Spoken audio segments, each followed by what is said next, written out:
November 8, 1968. 3:17 a.m. Tan Son Nhat Air Base, Saigon, South Vietnam. The C-141 Starlifter cargo plane sits on the tarmac, engines idling, exhaust shimmering in the humid Southeast Asian night. Inside the cargo bay, 27 aluminum transfer cases rest in precise military rows, flag-draped coffins containing the remains of American soldiers killed in action, headed home for burial with full honors. The loadmaster, a 22-year-old sergeant from Ohio, completes his manifest check, signs the paperwork, and secures the bay doors. He doesn't know that 6 of those 27 coffins contain more than the bodies of fallen heroes. He doesn't know that underneath the corpses, packed in watertight compartments welded into the casket bottoms, are 98 kilograms of pure Southeast Asian heroin, brick-white powder worth approximately $300,000 wholesale in Bangkok, $4 million cut and distributed on the streets of New York. He especially doesn't know that the man who orchestrated this shipment, a 38-year-old former driver and bodyguard from North Carolina named Frank Lucas, is about to revolutionize the American heroin trade, cut out the Italian Mafia middlemen who'd controlled narcotics distribution for decades, and create a product so pure that junkies in Harlem will call it blue magic. 12 hours from now, that plane will land at Dover Air Force Base in Delaware. The coffins will be processed through military channels with reverence and efficiency. Nobody inspects the honored dead too closely. Within 24 hours, 6 caskets will be diverted to a funeral home in Newark, New Jersey, owned by one of Lucas's cousins. Within 48 hours, the heroin will be extracted, cut to street strength, still 10% pure compared to the 5% standard sold by the Mafia, and distributed to dealers across New York City.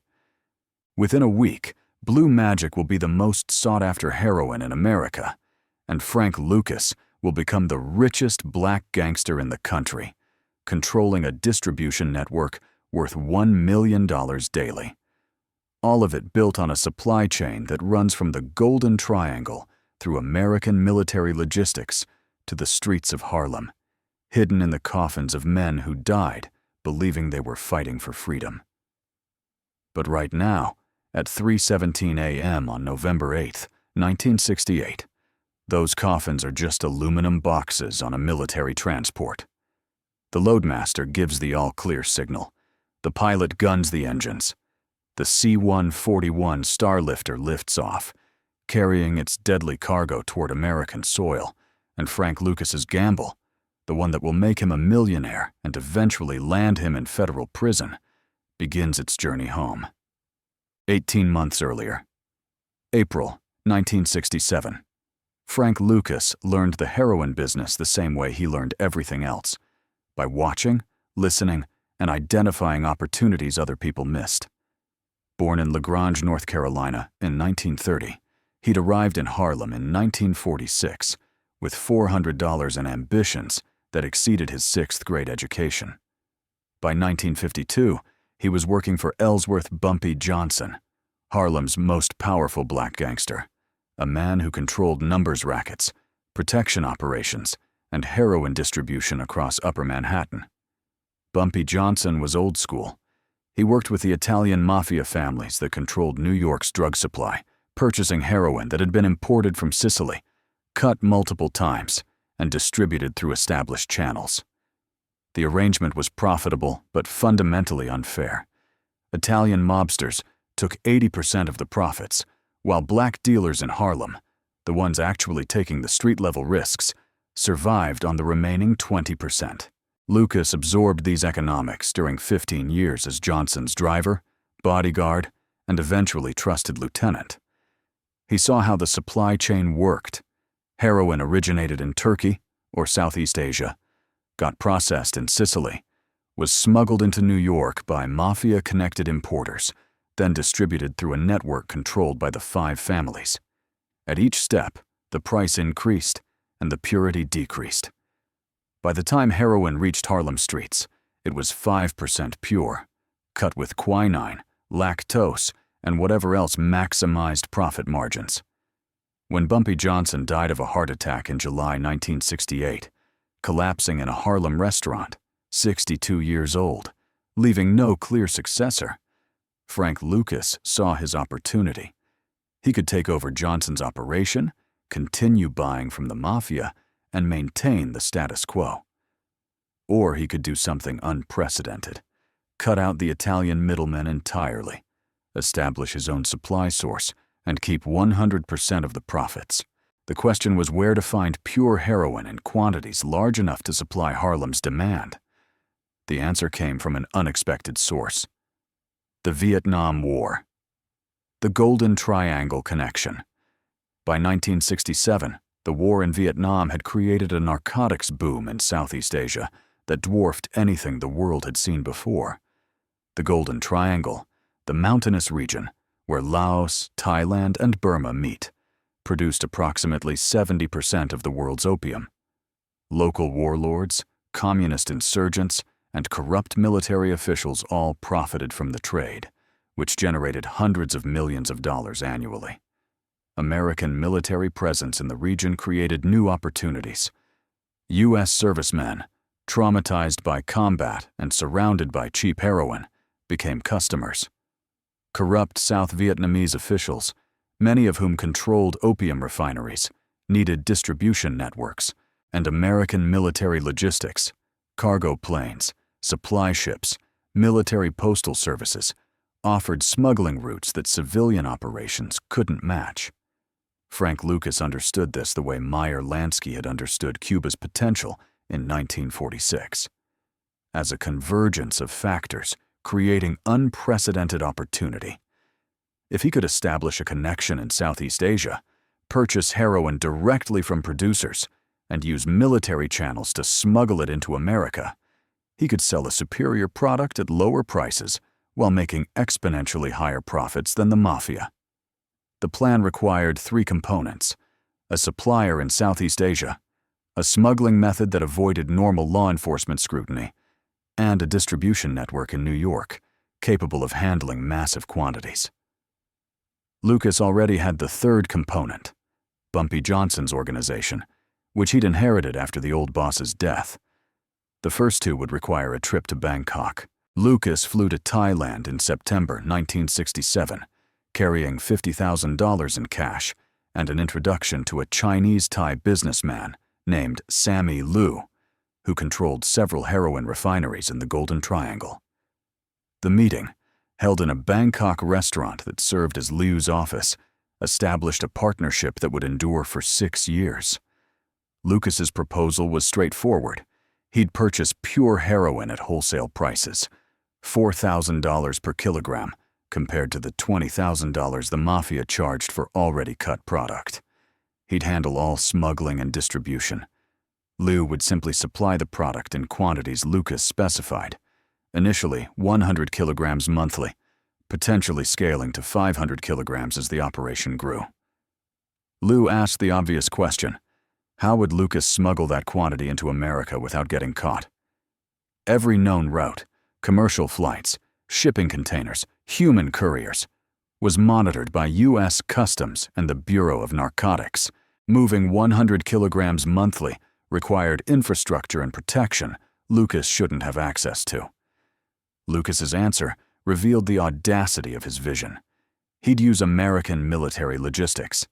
Specifically, he'd hide heroin in the coffins of soldiers killed in Vietnam, shipping it back to America on military transports that received cursory inspection at best. Who searches the honored dead? Who questions military coffins traveling through official channels? The plan was brilliant, sacrilegious, and almost impossible to detect. It also required connections Lucas was still developing. Corrupt officers in the South Vietnamese military who could access American air bases, funeral service personnel who could modify coffins, and stateside contacts who could receive the shipments without attracting attention. But Liu was convinced. The first shipment was scheduled for November 1968. 100 kilograms of pure heroin, divided among 6 caskets, containing the bodies of American soldiers. If it worked, Frank Lucas would become the first major black gangster in American history to operate independently of Mafia control. The operation, November 1968 to January 1969. The November 8th shipment arrived at Dover Air Force Base without incident. Military personnel processed the coffins with appropriate solemnity. 27 American heroes coming home. 6 caskets were flagged for special handling, marked for burial in the Newark area, released to a funeral home that Lucas's cousin operated under a legitimate license. The extraction process happened over a single night. The caskets were opened in the funeral home's basement. The bodies, soldiers, killed in ambushes, firefights, mortar attacks, were removed and transferred to standard caskets for proper burial. The modified coffins, with their concealed compartments, were disassembled. 98 kilograms of pure heroin, wrapped in waterproof plastic and sealed against contamination, was extracted and transported to a warehouse Lucas maintained in the Bronx.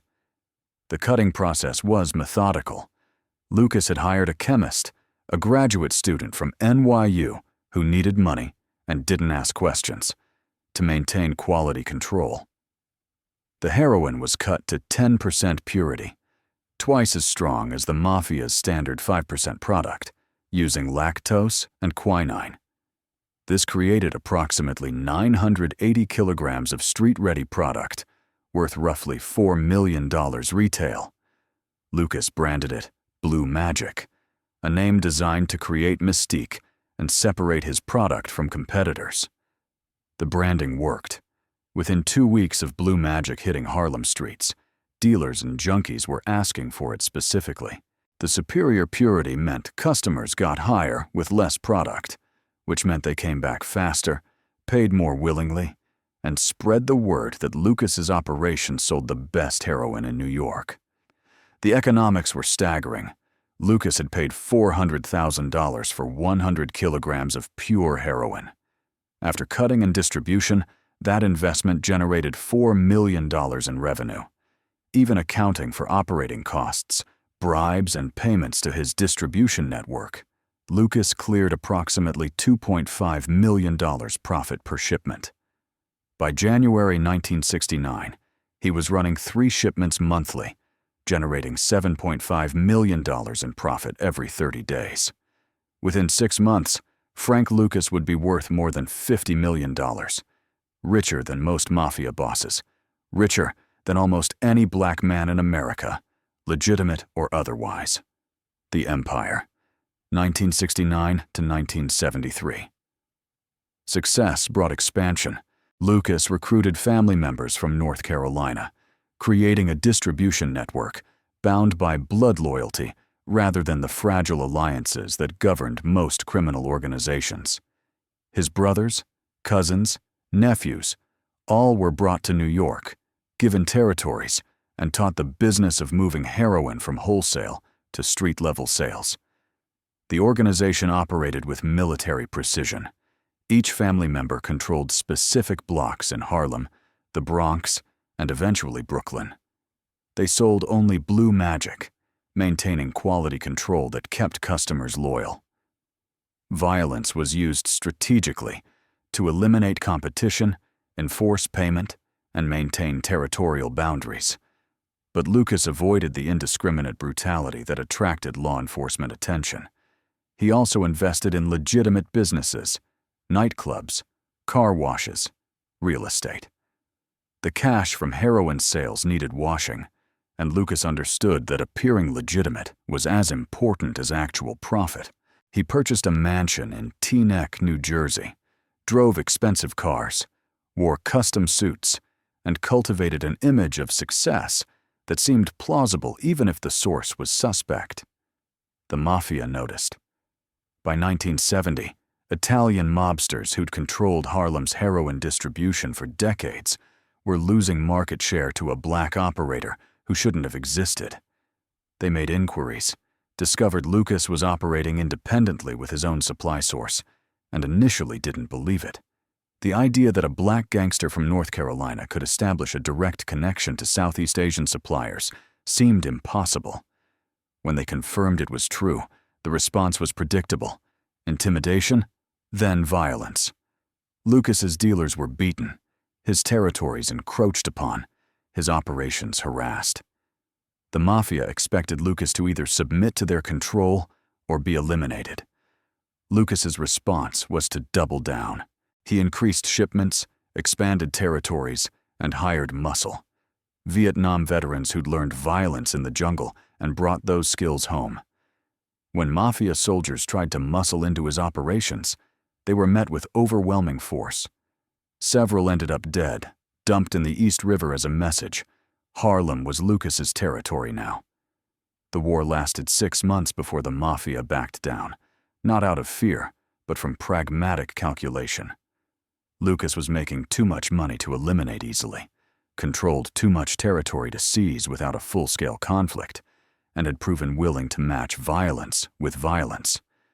More importantly, the heroin market was expanding fast enough that both operations could profit without direct competition. An uneasy peace was established. Lucas controlled Harlem and the Bronx.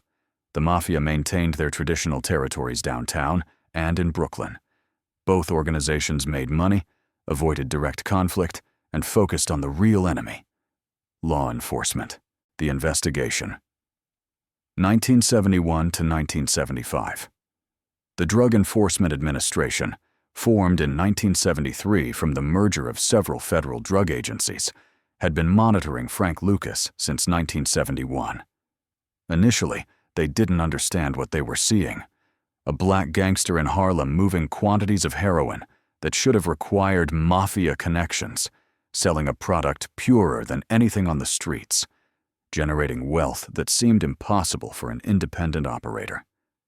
The investigation, led by Detective Richie Roberts of the Essex County Prosecutor's Office in New Jersey, began with the obvious question: where was Lucas getting his supply? They traced his money, his associates, his legitimate business investments. Nothing connected him to traditional Mafia suppliers. Nothing explained how he was flooding Harlem with heroin that was demonstrably superior to competing products. The breakthrough came from an unlikely source: a police raid on Lucas's Newark funeral home in 1973. Officers weren't looking for heroin. They were investigating an unrelated homicide. But when they searched the basement, they found modified caskets, tools for opening military transfer cases, and trace evidence of narcotics. The caskets led investigators to military cargo manifests. Those manifests revealed a pattern. Coffins processed through Lucas's funeral home consistently came from Dover Air Force Base on specific military flights from Vietnam. Cross-referencing dates showed that heroin surges in Harlem correlated with those arrivals. Roberts built his case methodically over 2 years. He identified corrupt military personnel in Vietnam who'd facilitated the smuggling. He traced money flows from Lucas's operation back to Bangkok. He documented the distribution network, the family connections, the wash operations. By January 1975, he had enough evidence for a federal indictment on 74 counts of narcotics trafficking. The arrest happened at Lucas's Teaneck mansion.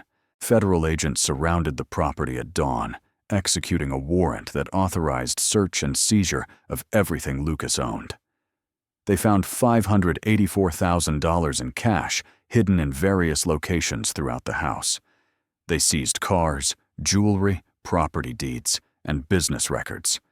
Most importantly, they found Lucas himself, still in bed, believing until that moment that he was untouchable. The trial and betrayal, 1975 to 1977. Frank Lucas's trial began in March 1976 in federal court in New Jersey. The prosecution presented overwhelming evidence: military manifests, financial records, testimony from dealers Lucas had employed, and most damaging, a cooperating witness from Thailand who confirmed Lucas's relationship with Sammy Liu and detailed the smuggling operation. Lucas's defense was that he was a legitimate businessman unfairly targeted because of his race and success. The jury didn't believe him. After 8 hours of deliberation, they returned guilty verdicts on all 74 counts. The judge sentenced him to 70 years in federal prison, effectively a life sentence for a 46-year-old man. But Frank Lucas had one final card to play: cooperation. Facing the reality of dying in prison, he made a decision that violated every code of the streets he'd grown up in. He agreed to become a federal informant, providing testimony against corrupt police officers, government officials, and even some Mafia figures who'd attempted to muscle into his operation. His cooperation was unprecedented. He identified hundreds of people involved in the narcotics trade, including several dozen New York City police officers who'd taken bribes to protect drug operations. His testimony led to 75 convictions, including police officers, DEA agents, and military personnel who'd facilitated his smuggling operation. In exchange, his sentence was reduced to 15 years. He served 7, released in 1981, and entered witness protection. The cooperation destroyed his reputation in the criminal underworld. He was labeled a snitch, a rat, someone who'd violated omerta to save himself. But it also kept him alive and got him out of prison while he could still walk free. The aftermath. Frank Lucas died in 2019 at age 88, having outlived most of his contemporaries, his enemies, and many of the people he'd testified against. His legacy remained controversial until the end. To some, he was an innovator who broke the Mafia's monopoly and created opportunities for black gangsters. To others, he was a traitor who'd sold out his organization and disgraced the memory of fallen soldiers by using their coffins for smuggling. The heroin operation he'd built collapsed completely after his arrest. His family members either went to prison, died violently, or fled the drug trade entirely. Blue magic disappeared from the streets, replaced by products from traditional Mafia suppliers and new competitors. Within 5 years, it was as if Frank Lucas's empire had never existed. The casket smuggling method was exposed publicly during his trial, leading to comprehensive reforms in how military remains were handled, inspected, and transported. The vulnerability Lucas had exploited, that nobody searches the honored dead, was closed, though not before an estimated 500 kilograms of heroin had entered America through his operation. The Vietnam War ended in 1975, cutting off the Golden Triangle supply routes that had made Lucas's operation possible. The military logistics network he'd exploited disappeared as American forces withdrew from Southeast Asia. The perfect convergence of factors, corrupt officials, military cargo flights, and available supply, proved temporary. The legacy Frank Lucas's story became legend, later dramatized in the 2007 film American Gangster, starring Denzel Washington. The movie took liberties with facts, inflated his importance, and simplified the complexity of 1960s Harlem drug trade. But it captured the essential truth. For 7 years, a black gangster from North Carolina had operated the most sophisticated heroin distribution network in America, made himself fabulously wealthy, and proved that the Mafia's monopoly could be broken. The caskets that carried his heroin, those aluminum transfer cases that contained both American heroes and the poison that would kill thousands of addicts, remained the most controversial aspect of his operation. Veterans groups condemned Lucas as someone who desecrated the honored dead for profit. He never expressed remorse, claiming in interviews that he'd simply used available resources to build a business. The chemist who'd cut Lucas's heroin to blue magic specifications disappeared after the trial, never charged with any crimes. The funeral home in Newark was closed, sold, and eventually demolished. The warehouse in the Bronx, where heroin was processed, became a community center. The physical locations where Frank Lucas built his empire have been erased or repurposed, leaving only the history. Sammy Liu, the Bangkok supplier who'd provided the pure heroin, was never prosecuted. Thai authorities claimed they had no jurisdiction, and American law enforcement couldn't extradite him without Thai cooperation. He died in 1989, reportedly a wealthy man who diversified into legitimate businesses after Lucas's arrest exposed the smuggling operation. The $50 million Frank Lucas made during his 7-year run was never fully recovered. Federal authorities seized what they could find: properties, cars, cash hidden in his mansion. But Lucas had moved most of his wealth offshore into accounts and investments that couldn't be traced. When he was released from prison in 1981, he claimed to be broke, living on Social Security. Few people believed him. November 8, 1968, the night that first casket shipment left Saigon, marked the beginning of an operation that would fundamentally alter the American heroin trade. Frank Lucas proved that innovation, ruthlessness, and willingness to violate sacred boundaries could break monopolies that seemed permanent. He also proved that empires built on betraying the dead, on profiting from war, on flooding communities with poison, eventually collapse under their own moral weight. The C-141 Starlifter that carried those first 6 modified caskets made thousands of flights during the Vietnam War, bringing home American dead with honor and respect. That one flight in November 1968 carried something else: the seeds of an empire that would make one man rich, destroy thousands of lives through addiction, and prove that there are no boundaries criminals won't cross when enough money is at stake. Blue magic is gone. Frank Lucas is dead. The Vietnam War is history. But the lesson remains that innovation in crime, like innovation in legitimate business, comes from identifying opportunities others miss, from taking risks others won't accept, and from understanding that every system, even one designed to honor fallen soldiers, has vulnerabilities waiting to be exploited by someone ruthless enough to do it.